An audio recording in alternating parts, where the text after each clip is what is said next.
From the New York Times, it's The Headlines. I'm Tracy Mumford. Today's Friday, March 27th. Here's what we're covering.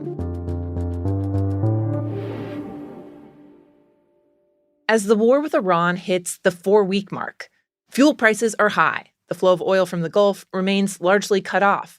And Americans will likely start to feel it soon in their grocery bills. The first thing to watch is raspberries. Now, raspberries are kind of the drama queens of fresh produce. They need to be transported quickly in refrigerated trucks. Even on planes, which are a faster ride, they need to be kept cool. All of this makes the berries one of the most fuel-sensitive items at the grocery store, which means they can be an early sign of just how much the war in Iran could affect prices. Raspberries were already expensive, but according to federal data, the wholesale price of fresh berries has doubled since January. And the Department of Agriculture is now warning that food bills overall could climb as much as 6% this year. It's not just about gas for transport. The war could drive up the cost of plastic packaging, a lot of which is petroleum-based. Also, a lot of the world's fertilizer is stuck in the Gulf, and that could affect crops too. All of this comes on top of tariffs, a tight labor market, and other factors that were already contributing to higher prices. Beyond grocery stores and gas stations, the war is also continuing to shake the stock market. Yesterday, Wall Street had its biggest one-day drop since the start of the war, and the S&P 500 is on track for its 5th straight week of losses. Meanwhile, they've been obliterated. Who wouldn't negotiate? They are begging to make a deal. We'll see if we can make the right deal. President Trump said he is extending his deadline again for Iran to reopen the Strait of Hormuz. The key shipping route's been effectively closed for weeks, snarling global markets. If Iran doesn't comply, Trump has threatened to destroy the country's power plants. The president's first deadline was this past Monday. He then delayed it to today, and he's now set it for April 6th. He said Iran had asked him to push it back, as the two countries have started talks about ending the war.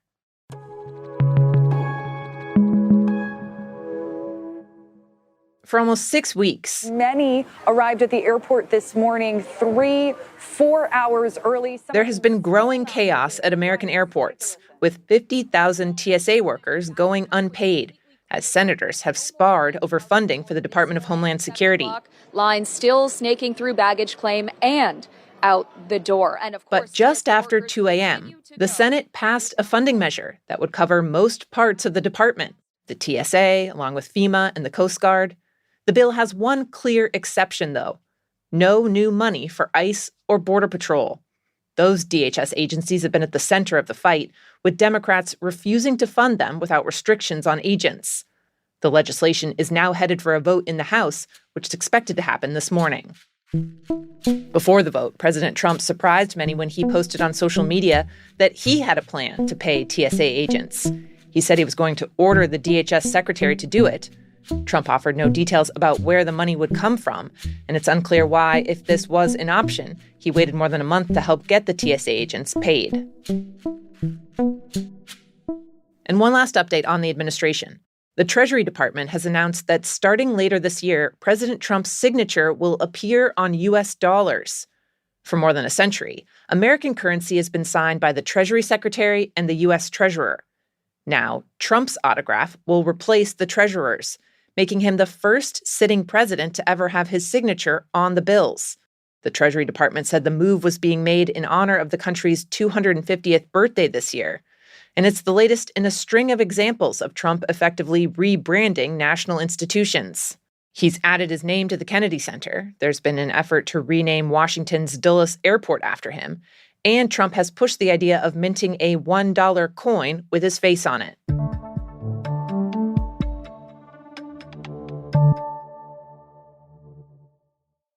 Across the U.S., with big tech companies competing in an all-out AI sprint, data centers have been popping up on what used to be pastures and forests and farmland. The massive facilities have already raised concerns about how much power and water they need. But the Times has also been tracking a controversial new type of construction that's happening right next to them. What was really shocking to me is just how quickly tech companies are ditching the power grid and saying, you know what? We're going to build our own power plants. Rebecca Elliott is a reporter on the Times business desk. She says that because it can take years to get all the infrastructure set for a new data center to be connected to the normal power grid, companies are rushing to set up giant gas turbines and engines to make their own electricity. Near Columbus, Ohio, for example, 3 gas-fired power plants exclusively for data centers are currently under construction, and a 4th one is being planned. One of the concerns that communities around these off-grid power plants have is how these new generating facilities will affect air quality. In many cases, the equipment being used is more polluting than what you would typically find at a big power plant. In addition to worries about air pollution, some of the people who've had these big power plants pop up next door are speaking out about noise pollution, too. One Mississippi resident told The Times that he's been recording measurements inside his house that are roughly equivalent to the sound of a vacuum cleaner going 24/7. Amid noise complaints, the company that built the power plant installed a $7 million anti-sound barrier earlier this year. And finally, a new season of baseball is upon us. Tonight, live from Oracle Park. The 2026 season for Major League Baseball has kicked off with opening day. And if you're a fan who wants to watch at home, it could cost you more than ever. A decade ago, for example, if you were a Yankees fan in New York, you needed a cable subscription to watch all the regular season games and the playoffs. A cable subscription, as in just one. Now, catching all 160-something games could mean navigating 10 networks and 5 or more subscriptions. This year, the team's opening game was exclusively on Netflix. The cost of all of that together is approaching $800 if the Yankees season goes all the way to October. It also basically makes it the World Series of trying to remember your password to log into all the services. The sprawling tangle and the expense are the byproducts of the MLB trying to keep up its television revenues in a media sphere that's now focused on streaming and has become super fractured. The situation has obviously riled up fans and even prompted the Federal Communications Commission to look into whether there's anything the government can do about how hard it's become to just sit on your couch and watch a game. Those are the headlines. If you'd like to play the Friday News Quiz, stick around. It's just after these credits. This show is made by Will Jarvis, Margaret Kadifa, Jan Stewart, and me, Tracy Mumford. Original theme by Dan Powell. Special thanks to Isabella Anderson, Larissa Anderson, Miles McKinley, Zoe Murphy, Paula Schumann, and Chris Wood. Now, time for the quiz. Every week, we ask you a few questions about stories the Times has been covering. Can you get them all? Here we go.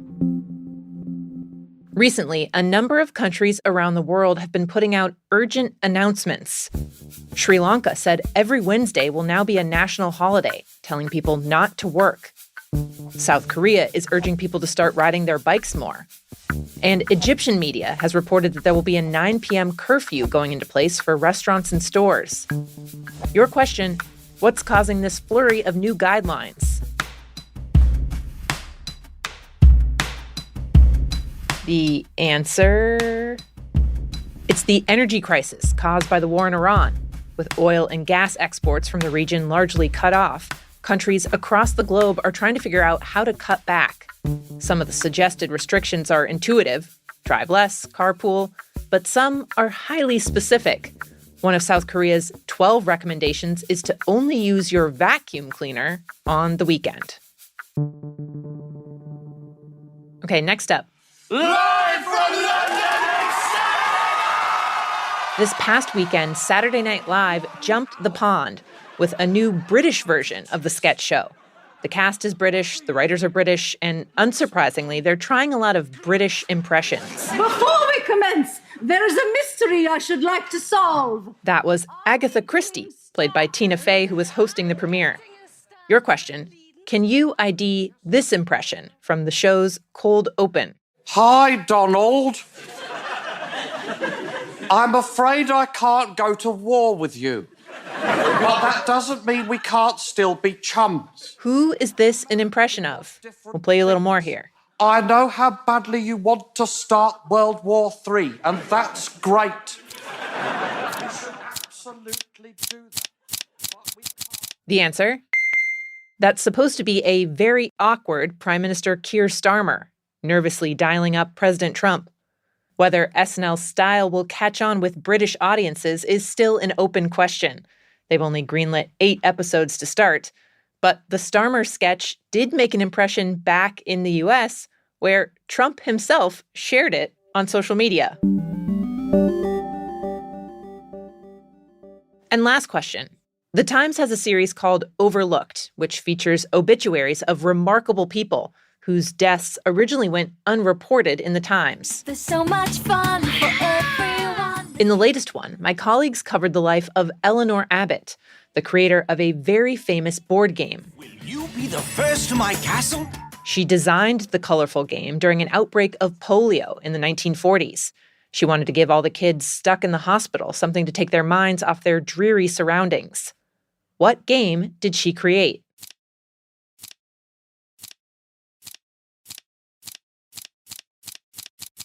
The answer? This is Candyland, a place you pretend to visit when you play this game. Candyland. The game hit shelves in 1949 and cost a whole $1. If you can track down one of the original boards, the artwork includes what some think is actually a nod to its origins. It has a drawing of a boy with a thin line running down his leg, which looks a lot like the brace some kids had to wear after getting polio. Up until Abbott's death in the 1980s, she donated much of her royalties from Candyland to children affected by the disease. And that was not a small amount of money, since the game was a runaway hit. According to one estimate, more than 60% of American households with young kids own Candyland. All hail Lord Licorice. That's it for the news quiz. If you want to tell us how you did, our email is theheadlines@nytimes.com. I'm Tracy Mumford. The Headlines will be back on Monday.